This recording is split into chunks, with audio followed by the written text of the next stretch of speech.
Thursday Night Football is on, and it's only on Prime Video. This week, the Minnesota Vikings head west to face the Los Angeles Chargers. Coverage begins at 7 p.m. Eastern with football's best party, TNF Tonight, presented by Verizon. Not a Prime member? Not a problem. Simply sign up for a 30-day free trial. It's the Vikings and Chargers, Thursday at 7 p.m. Eastern, only on Prime Video. Restrictions apply. See Amazon.com/Amazon Prime for details.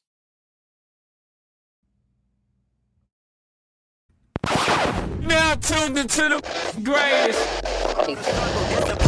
So when that bag come, I won't fumble. I'm just stacking on the low, but hey, I'm tired of being humble. Let me get to it. That motivation music. Get control of your life. Don't let nobody else do it. Cause when I gon' have met your Ep.513 cruising. Feel like you winning on the ground. Yes, sir. What's up, everybody? Welcome back to The Run with me, Manny Wilson. All the way from Detroit to Chicago to your speakers and headphones. Now, I appreciate you tuning in to the first interactive sports podcast, a community that makes sure your voice is heard. So if you hear something you agree with, you disagree with, you like or you dislike, just go ahead. Hit us up on the voicemail line, 219-413-9405. And of course, we will play your take back on our next episode. And then shout out to SeatGeek for sponsoring this episode. Get $20 off your first ticket purchase when you use the promo code The Run Podcast. Now, this code can only be applied for first-time users on the mobile app or website. So I don't know about you, but definitely go catch one of these football games, these concerts, something out there that's going to give you a good experience, and use that promo code. Save yourself some $20. So, all right. Anyway, look, so we got the Atlanta Falcons. Man, we got embarrassed. The Falcons. Simple as that. They lost to the 49ers in San Francisco, prime time. They lost 20-10. And man, I have a lot of bones to pick with this one because this was a very winnable game. Initially, that's the first thing that comes to my mind when I think about this Falcons and 49ers game, is it was a very winnable game for either team. Obviously, 49ers, they did what they had to do. They got the defensive stops. They scored offensively. They kept the momentum. They ran the football very well. I want to give credit to the 49ers that they played a decent game to get them to win, but ultimately, this could have went either way. And I think the stinker that the Atlanta Falcons put out offensively really hindered their chances of possibly winning this game, especially down a stretch, along with the bad coaching, the mental errors on defense from the coaching staff, the errors on it was a lot of breakdowns. So let's just jump into that because there was some things that we have to discuss, including Michael Penix Jr. He was rough. And I usually always praise a lot of the good things the Falcons do. So I'll start with the small amount of things that they did well. I definitely want to give credit to the defense. They kind of kept us in the game all night. Say what you want about the Falcons defense they had these mistakes toward the end of the game. They gave up a 3-13, whatever. I get all of that. They also had 10 men on the field, which is a big issue with the coaching staff. A lot of that falls on the coaching staff of having 10 guys on the field in a crucial moment of the game. And also having 12 guys on the field in a crucial moment of the game. Both of those things kind of hindered the defense's chances of getting a stop, and that falls on the coaching staff. So I want to give the defense a little bit of leeway. Yes, they did make mistakes at times throughout the game, but ultimately they held a good offensive team in the San Francisco 49ers to only 20 points. And also they had one interception, one sack. So, they kept us in the game. It was really, truthfully, a 13-10 score until that final touchdown with Christian McCaffrey. But ultimately, this was not on the defense. They gave our offense plenty of times to strike, and we failed at that on the offensive side. So defense, you can get better. The Falcons' run defense is something that has to improve tremendously.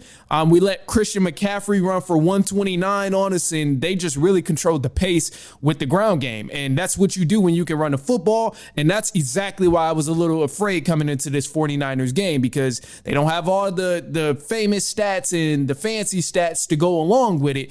But those boys have Christian McCaffrey and Kyle Shanahan on that sideline cooking up. So I had to take that into consideration at least. But above all, defense, I'm not too upset at that. I get it. There were some mistakes we got to clean up.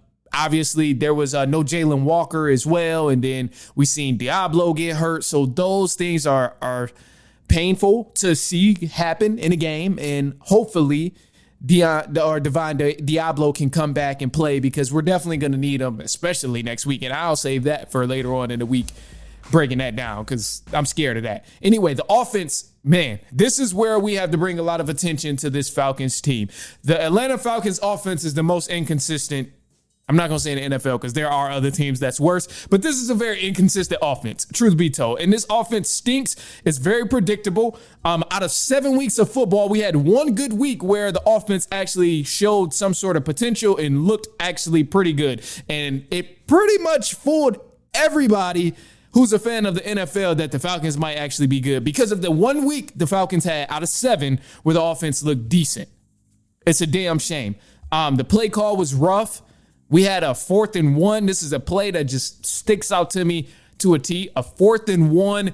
And for some reason, Bijan Robinson wasn't on the field. We were in the shotgun. We tried to pass it. I understand that, the offense has been predictable and you want to switch things up, but that was not the time to try and explore something that has not worked in the past. That was not the time. And if you were trying to be creative, if Zach Robinson, the offensive coordinator, was trying to be creative on that 4th and 1 with no Bijan Robinson on the field, that was not creative at all. That was a miserable fail right there. And it's not just all on Zach Robinson. He definitely has his fair share of things that went awful in this game from the offensive side. But truthfully, Michael Penix Jr. did not play well. I usually vouch for Michael Penix Jr. all the time. I mean, he showed a glimpse of times where he can throw the ball well. Obviously, it's not completely terrible with him. He's a second-year quarterback. He still has barely played 10 games in the NFL. So, yes, Michael Penix Jr. has a lot to learn, but he played awful in this game. I mean, honestly, this was a situation where Michael Penix Jr. did not play well, and he honestly looked like Kirk Cousins with a do-rag and black skin. And not the good Kirk Cousins, because Kirk Cousins has his moments where he's looking really good, and it's not always a bad thing. But as of lately, Kirk Cousins and Michael Penix Jr. look like the same exact player besides a do-rag and black skin. That's the only difference I see with these guys. Both struggle under pressure. Man, Michael Penix Jr. sucked in this game under pressure. He didn't complete a single pass under pressure out of his 9 attempts when the 49ers got to him. So that has to change. We got to figure something out where he has some other options to get rid of the ball, where he can cause some adjustments from the offensive line. Something has to change in terms of Michael Penix Jr. seeing pressure and losing his mind, because right now that's what's been going on. It happened last week also against the Buffalo Bills. We kind of overlooked it because they ended up winning the game, but ultimately, since the 49ers lost, this is an aspect that's going to get picked at. He was bad under pressure. He's been bad under pressure, and this is something that has to change. Not many quarterbacks are good, and it's a reason it's called pressure. So I get that, but this was something that definitely has to change, and I was upset with Michael Penix Jr. I thought he missed a couple of different throws. I thought he panicked at times and got rid of the ball. I thought he tried to scramble when he could have either thrown it away or just dumped it off to some open options. And man, I can't wait to actually look more in depth of this, or with this film. I want to look more into this film, because the things that I'm seeing and all the plays where there were targets, they just weren't hit. And one of the things here too, and I got to pull it up, man, because this is a team with so many offensive weapons, but yet we didn't really use them in this game. We tried to get Bijan active, but the offensive line clearly wasn't working. They just weren't working out. And credit to the 49ers defense, because they held it down. But ultimately, Bijan Robinson didn't do much. He rushed for 40 yards. Bijan had 40 yards. Not satisfied with Bijan Robinson having 40 yards. So we gave him the amount of carries that could have helped him out, 14. But ultimately, Drake London needed to get involved. I see Drake London with only 4 receptions, and in the film, I specifically seen Drake London open multiple times. So it's not like he was just getting locked up over there. There was plenty of times where Kyle Pitts had a mismatch throughout the game, and I thought we could have exploited the matchup issues with Kyle Pitts, with smaller defenders guarding him, but yet we didn't really do that. So that falls on the play calling with the Atlanta Falcons, and also there was times Michael Penix Jr. did overlook our receivers, and Kyle Pitts, Drake London, Wilson, even Darnell Mooney on a couple deep shots. The ball wasn't always accurate, and sometimes it didn't even come out to go to a receiver. So, these are things that has to be cleaned up, and ultimately it starts with the 49ers pressure of just us not being able to adjust to that. Whether it's the offensive line adjustments, whether it's the play calling adjustments, something has to change. So with this Falcons team, this is an issue that's been going on all season. We played 7 weeks of football and saw one good week of football offensively, which is just a damn shame. It's ridiculous. So I'm looking at the coaching staff sideways.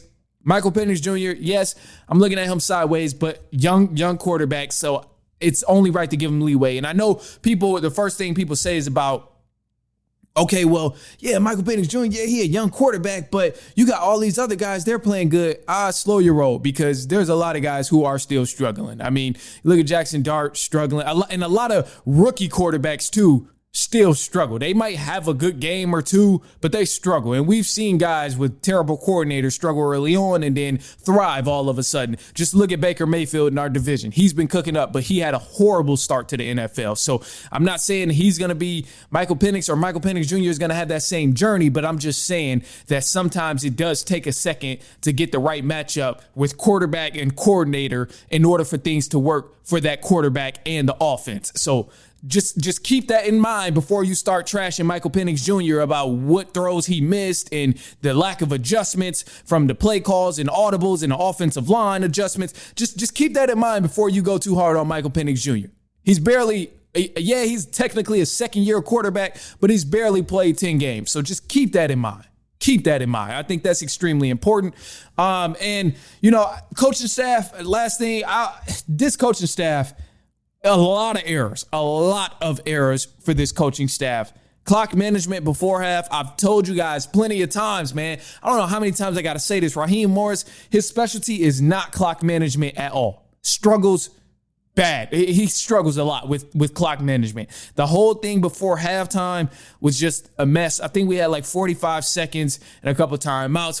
The play call was nasty, of course, and we couldn't get the ball downfield, didn't utilize the timeouts. It was nasty, man. We got to do a way better job. But I also think that's something that's going to come with the consistency of the offense. It's hard to manage the clock correctly when the offense isn't consistent and you can barely move the ball. So, yes, Raheem Morris does struggle with clock management at times, but also you got to give him a benefit of the doubt because the offense can't move the ball. So how do you expect him to make something happen in 35 seconds when we can't get the ball above 10 yards and get a first down to be able to even use a timeout or anything like that? So this is something to consider. I think it's one of those things that hopefully will develop. The 10 men on the field thing, coaching error for sure. 3rd and 13, that was not supposed to go the way it went. Obviously, there was a blown coverage, but there should have been another man on the field, so that could have changed things tremendously. 12 men on the field. The following series was ridiculous. Coaching error. Like, it's ridiculous. And, there's things, I get it. It's hard to truly have faith in this team when I see the lack of consistency from this offense. It's hard to have faith in this team when I see the inconsistencies. Like Raheem Morris, he struggles. Yes, he does. But ultimately, I'm not completely out on Raheem Morris because he has given Atlanta something that we have never had, which is a solid defense. And it's somewhat of a culture on the defensive end over there. And yes, the offense is just awful right now, but I think everything will go according to plan whenever we do finally get through the growing pains and get the offense going. And the offense probably won't get going until Zach Robinson is gone. So I'm not completely out on Raheem Morris. I know a lot of people, people just go back and forth every week. Every week. As soon as we win, Raheem Morris, I guess he's all right. As soon as the Falcons lose, Raheem Morris, he has to go. Like, I get it. He's building a culture, and there's going to be growing pains. Just think of it on the bright side. We've never had a good defense, and the defense has been standing tall, keeping us in games, even winning us some of these games early on in the season. So, yes, the offense stinks, but Raheem Morris is not calling the offense. He's never called offense in the NFL, and until we finally get a new coordinator on the offensive side, then maybe we'll see the full potential of the Atlanta Falcons team and ultimately the full developed culture of what this team can be. But it'd be different if the offense was hitting on all cylinders and he's still messing up timeouts. But you can't really mess up timeouts if your team can't get a first down to even manage the clock well. Of course, the clock management is going to stink. So there's a lot of different issues. Yes, I know it looks bad at times. The offense looks bad. He's the head coach. He should do something about it. Blah, blah, blah. I get it. But he can't do much if he's not calling those plays on offense outside of fire Zach Robinson and go pick up Mike McDaniel, which is what I hope happens once they finally fire him in Miami. But, you know, I think Zach Robinson has to go for sure. He's got to get out of there. 1 week out of 7 weeks of good football offensively is just not it. That's terrible. So other than that, man, look, those are the Falcons. They stunk it up. And next week is also going to just be a battle, but we'll talk about that later on in the week. I don't even want to put that kind of stress on myself right now, nor anyone who's listening, especially if you're a Falcons fan, whatever the case is. I don't even want to dare put that type of stress of thinking about the team we got to. I don't want to say the team. No, the team we got to. Oh, no. I was overlooking it. But the team we play next week, I still don't want to think about it. So we'll figure it out. Anyway, look, I got some news coming up, so don't go anywhere. We have some sports news. Obviously, World Series stuff is happening. And then NFL matchups, man. Week 7 has been crazy so far. Obviously, a couple teams still playing, but let's break through some of these games that happened in Week 7, and we'll be right back. It's halftime.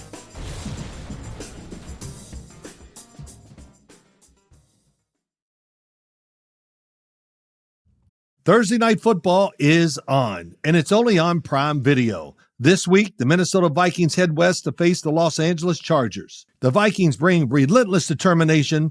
The Chargers counter with incredible speed and firepower. 2 high-octane offenses, 1 primetime stage, and no room for mistakes. Coverage begins at 7 p.m. Eastern with football's best party, TNF Tonight, presented by Verizon. Not a Prime member? Not a problem. Simply sign up for a 30-day free trial. It's the Vikings and Chargers, Thursday at 7 p.m. Eastern, only on Prime Video. Restrictions apply. See Amazon.com/Amazon Prime for details. Football is so much more than a single season. It's something you look forward to 365 days of the year. Just like Nationwide is so much more than a great insurance company. They're one of America's largest financial services companies, too. For your insurance and financial needs, Nationwide is on your side. Nationwide Investment Services Corporation, member FINRA, Columbus, Ohio.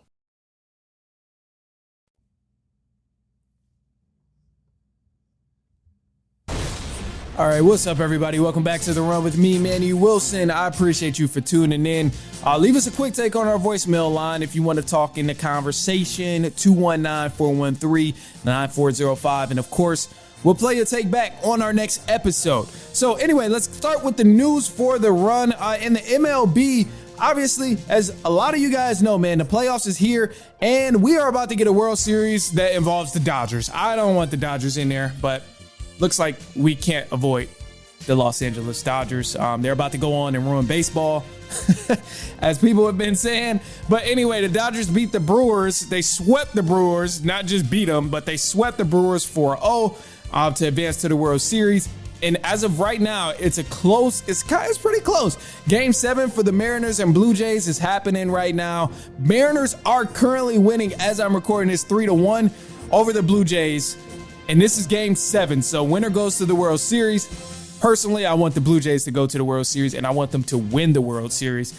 But, oh, man, it's a close game. Top of the 5th right now. Mariners are up 3-1, so anything can happen. But this is the game that's going to decide the World Series and who will go on to play the Los Angeles Dodgers. So definitely going to be interesting. And also, you got a lot of different sports going on, and it's only going to get crazier because as of probably today when you listen to this, if you listen to the first day, but as of right now, NBA is started. The basketball season is going. The NBA season has officially started. Houston Rockets will take on the Oklahoma City Thunder. And the Golden State Warriors will play the Los Angeles Lakers in the season openers. Now, there are going to be a couple of different stars missing. LeBron would not be playing. He has a sciatic issue, I think it was, but he has an issue, a health issue, where he's not going to be playing first couple of games. And then Thunder Rockets should have everyone fully healthy. So anticipating these matchups, man, and these are going to be good. But basketball season is rolling, so we're here. We're here in the NBA. Anyway, let's move back to the NFL because week 7 of the NFL is a little crazy. Couple of crazy wins as of right now.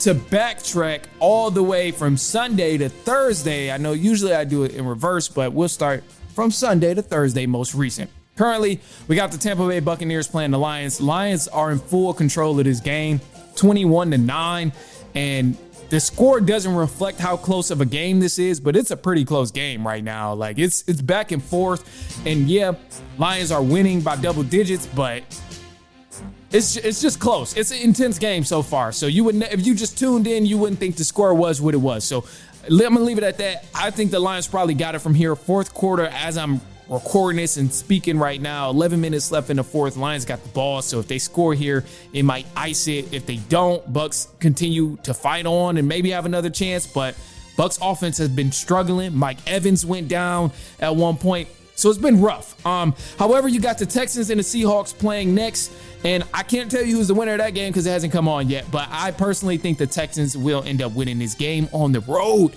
But don't count the Seattle Seahawks out because Sam Darnold has been dialing up. He's been balling.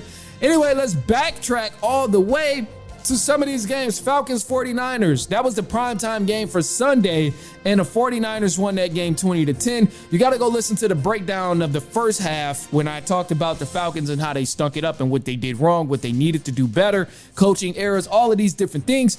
Definitely go check those out. But 49ers ended up winning that game and protecting home field. Now they advanced to 5-2. Falcons are back at 500 at 3-3.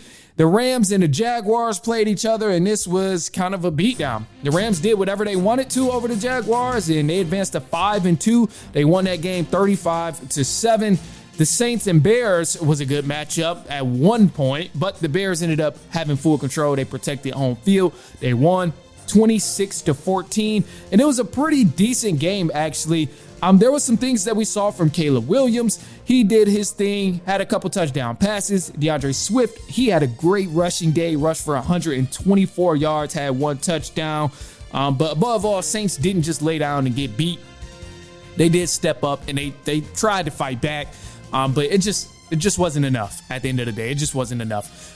So they ended up winning that game. The Bears did. Then you had the Browns. The Browns, hey, they showed up. Offensively, they finally showed up, and they made something happen to help out the defense that's elite.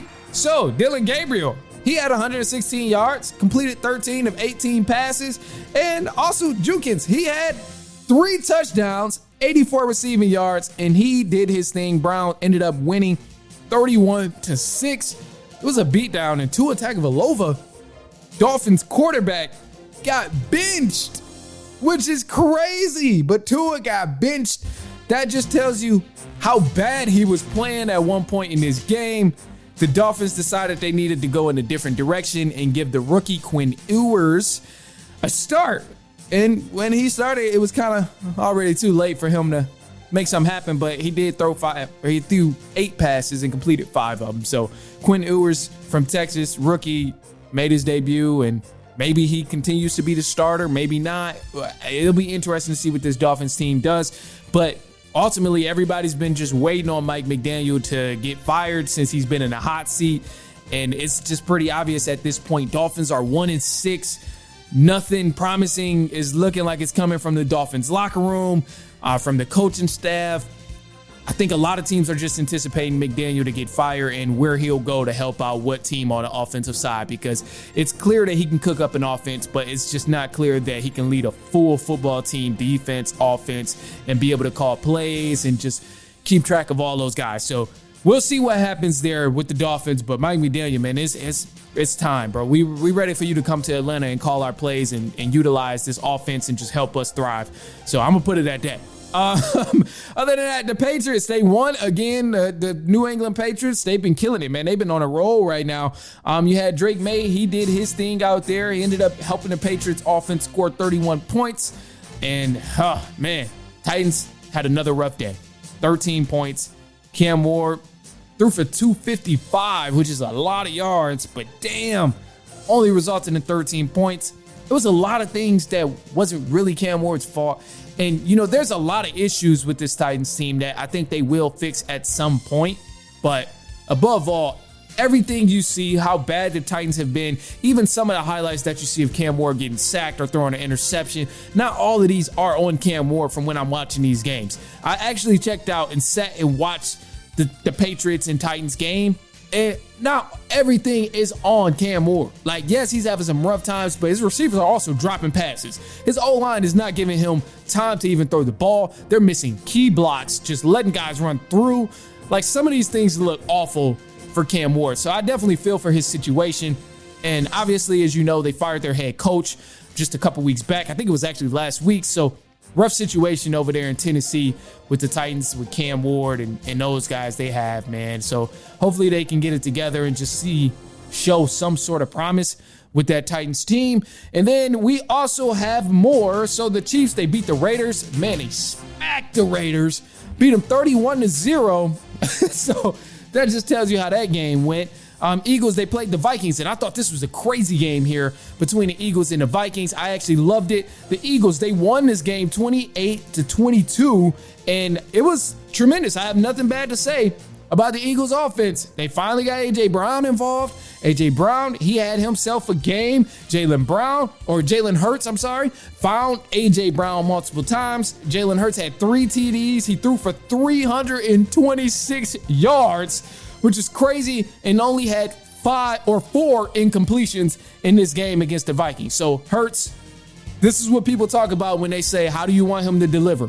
How do you want Jalen Hurts to prove to you that he's a top 5 quarterback? Do you want him to run the ball and score and do whatever he needs to do to help this offense? Clearly, if he needs to throw the ball, he can get his receivers the ball in time, accurately, and whenever the play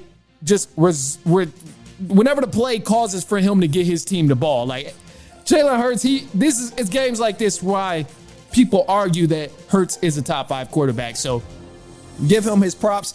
Ultimately, there was something that happened in his Vikings game, though. It was pretty crazy. Justin Jefferson could have been potentially a game-changing touchdown. It would have been definitely game-changing, but possibly a touchdown that would have helped the Vikings win the game. And it was broken up by Cooper DeJean.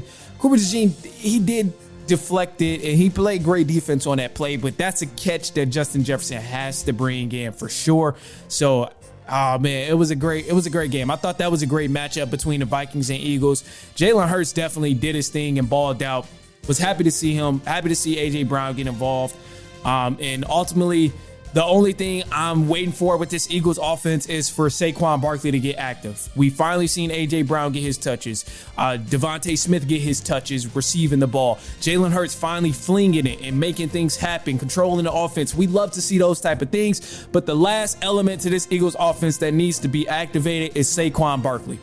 Once he's activated, then we will see the Eagles as a true threat come postseason and through the regular season. Now, their record shows they are a threat right now, 5-2, of course, but if Saquon gets activated and they can continue to keep the ball rolling in the air and on the ground, then the Eagles will become just as dynamic as they were last year and will become a scary team and ultimately a Super Bowl contender. So I can never count them out because they do win games, but that was a great game. Eagles, Vikings, love to see that one. Panthers and Jets was also kind of a good game, low scoring game, 13-6, but the Panthers ended up winning. Jets, week after week, we can never see the New York Jets win. 0-7. Next team. I have nothing to say about the New York Jets, man. 0-7 is just crazy. Justin Fields also got benched in that game too, so 0-7 is crazy. 0-7 is crazy. Anyway, Broncos and Giants. Broncos-Giants was another great game that I enjoyed watching. I got to actually sit down and watch the full game and not just flick through the channels. I had this playing along with the Eagles. I think they came, I can't remember, it was, I think they offset each other just a little bit, but I got multiple devices. So sometimes I get busy during NFL Sunday, and this was one of those weekends. I was busy watching these games. Broncos-Giants was insane. Broncos won 33-32. And the Giants pretty much got up and thought they were Superman. They had a 19-zip lead, and they just thought they was sweet once they finally got up. But ultimately, they did not make anything happen and forgot that they got to close out the game. So this was such a wild game. Between the two, statistically, it was pretty good. Jackson Dart had 283 passing yards. He had 3 touchdowns, only 1 interception. And then Bo Nix also stood tall, too, had 279 passing yards, 2 touchdowns. And, man, clutch moments of the game from Bo Nix. Man, these were some crazy moments. But ultimately, it was a rally from the Denver Broncos. Broncos, they scored literally 33 points all in the fourth quarter. 33 points only in the fourth quarter. And for the Giants, they should have been a damn shame of themselves. Yeah, I know it was cool last week. Y'all had the fun win and everybody was geeked. It was like we got Dart, we got Hammerhead, Scatterboo just running through everybody. Like, I get the fun and the hype about it, but damn it, the young fellas got to close the game. You were up. It's no reason, it's no excuse that they should have lost this game. And this was a welcome to the real world, welcome to the NFL moment here of you have to play through all 4 quarters because you gave up 33 points. And also the defense for the New York Giants. You are not excused because how the hell do you give up 33 points all in 1 quarter? It's a damn shame. So that was an insane game here for the Broncos. And one of the things I'll leave it off here with the Broncos is I truly think the Broncos can win their division. Yes, I know Kansas City Chiefs is in this division. The Chargers is in this division. But ultimately, the Broncos have what it takes, man. They got what it takes. This is a solid football team. They're 5-2 right now. And they beat some division opponents. So you got to give them their credit. They already beat, I think they, don't quote me on that. Don't even quote me on that. I was about to say they beat the Chiefs, but no, they haven't played the Chiefs. I'm thinking of the Chargers. The Chargers have swept through the division so far. So this is another, that division is tough, man. That division is definitely tough. But ultimately, Giants, Broncos was definitely a solid game. That was a fun watch, man. It was a crazy, because I thought it was over, and I'm just like having it on, not really paying attention. All of a sudden, touchdown. Okay, they might be back in it again. They score again. So it was a wild game. Anyway, let's keep moving down. The Colts and the Chargers was also a pretty good game. Colts are extremely talented. The Indianapolis Colts are serious threats to win a Super Bowl. I know people don't want to believe it. I know people think it's just hype. I know it probably sounds like I'm just hyping the Colts up for no reason, but no, seriously, the Indianapolis Colts are legitimate Super Bowl contenders. If you haven't watched the Colts right now, so far through week 7, please tune into any Colts game. Just watch good football. If your team sucks, watch the Colts. They will give you good football. This team is elite. They're first in points per game right now, and they've been dominating on all cylinders. Not only is Daniel Jones playing good, but JT is amazing on the ground, and also Pittman is great receiving. They spread the love offensively, and this is a great team. Colts will be able to bang with anybody come playoffs, and I seriously will say it right now. Colts are Super Bowl contenders, and it's no ifs, ands, or buts about it. The Colts are elite. There it is. All right, Cowboys, they played the Commanders. They beat up on the Commanders 44-22. Unfortunately, we've seen Jaden Daniels go down again, so that's rough for the Cowboys. But Dak Prescott, he had a ball, man. Dak Prescott had a field day in this matchup here with the Commanders because CeeDee Lamb and George Pickens with Dak Prescott throwing the ball is amazing. I don't like the Cowboys. I don't ever like to see the Cowboys succeed. You see what team I'm rocking with. But just me as a football fan, you have to love watching CeeDee Lamb and George Pickens catch these passes from Dak Prescott, man. It is crazy the type of offense they can construct with these two receiving options that they have. And then also Javonte Williams have been great on the floor as well on the ground game. So Cowboys offense is really nice. And I think this is what's going to help them possibly even get to the playoffs. Granted, everyone stays healthy and continues to do what they do. But, oh my gosh, I don't see a single defense out here that's going to be able to stop George Pickens and CeeDee Lamb when they're healthy. This, I'm going to just leave it at that. Cowboys offense might be a little scary, man. Cowboys offense, I know the joke's always on the Cowboys and are you still them boys? But boy, this team look good sometimes. I'm going to just leave it at that. All right, other than that, Packers and Cardinals, it was kind of a boring game, but it stepped up toward the end. Packers ended up winning this game 27-23. I will say, with the Packers, yeah, they are winning games. They're 4-1-1 because they had the tie.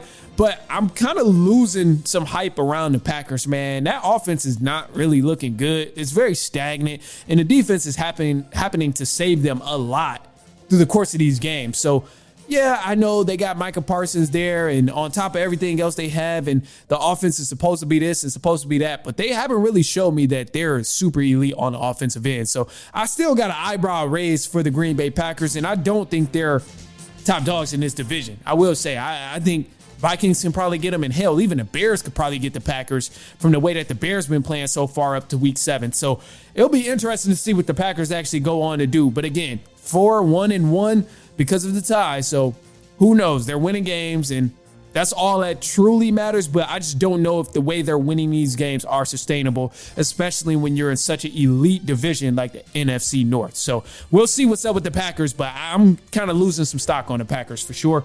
Other than that, you had the Thursday night game, which was Bengals-Steelers. Bengals-Steelers was crazy. They called it the Unk Bowl with Joe Flacco and Aaron Rodgers. Both of these guys were elite, man. I was happy to see it. Joe Flacco he got Jamar Chase and T. Higgins the ball. You love to see that. That was great to see. And then Aaron Rodgers also balled out, had a couple touchdown passes too. So great game. Above all, the Bengals ended up winning 33-31. So it was a great week for Sunday night football, and Monday night football is still happening. Texans and Seahawks. I'm going to finish up watching this Buccaneers game, but if you have listened from start to finish, as of right now, 6 minutes left in the fourth quarter. Lions are up 24-9.